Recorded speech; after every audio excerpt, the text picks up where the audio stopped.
మీ PAN card యాక్టివ్లో ఉందా లేదా అని ఎప్పుడైనా చెక్ చేసుకున్నారా? Hi friends, welcome to our channel Srinivas journey. 2017 నుంచి 2024 జూన్ వరకు చాలాసార్లు ఆధార్ కార్డ్కి మీ పాన్ కార్డ్ని లింక్ చేసుకోమని గవర్నమెంట్ టైంని ఎక్స్టెండ్ చేస్తూనే ఉన్నది. అయినా సరే చాలామంది మీ ఆధార్కి పాన్ని లింక్ చేయలేదు. సో అందువల్ల లాస్ట్ ఛాన్స్ కింద మన సెంట్రల్ గవర్నమెంట్ 2024 డిసెంబర్ 31 వరకు మీ ఆధార్ కార్డ్ని పాన్ కార్డ్కి లింక్ చేసుకోవడానికి టైంని ఎక్స్టెండ్ చేసింది.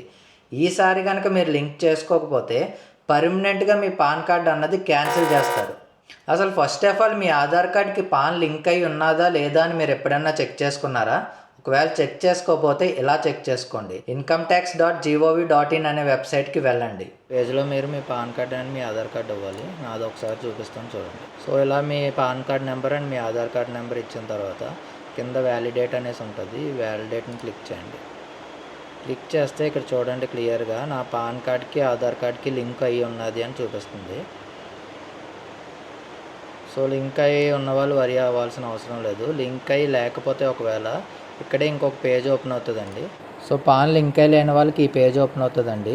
కింద మీరు రైట్ సైడ్లో చూస్తే continue to pay ePay tax అనేసి ఉన్నది, దాన్ని క్లిక్ చేయండి. సో నెక్స్ట్ పేజ్ ఇలా ఓపెన్ అవుతుంది. ఇక్కడ మీ పాన్ కార్డ్ నెంబర్ ఇవ్వండి. కన్ఫర్మేషన్ కోసం సేమ్ పాన్ కార్డ్ నెంబర్ని మళ్ళీ పక్కన టైప్ చేయండి అండ్ మీ మొబైల్ నెంబర్ ఇచ్చి కంటిన్యూ చేయండి. నెక్స్ట్ మీరు ఏదైతే మొబైల్ నెంబర్ ఇచ్చారో ఆ మొబైల్ నెంబర్కి ఒక ఓటీపీ వస్తుంది. ఆ ఓటీపీని ఇక్కడ ఎంటర్ చేసి కంటిన్యూ చేయండి. నెక్స్ట్ పేజ్లో మీకు పేమెంట్ డీటెయిల్స్ ఓపెన్ అవుతాయి. అక్కడ పేమెంట్ చేసి మీరు కంటిన్యూ చేస్తే మీ ఆధార్ కార్డ్కి మీ పాన్ కార్డ్ సక్సెస్ఫుల్గా లింక్ అవుతుంది అనమాట. ఇలాంటి లేటెస్ట్ అండ్ ఇంపార్టెంట్ అప్డేట్స్ కోసం మన ఛానల్ని ఇప్పుడే సబ్స్క్రైబ్ చేసుకోండి.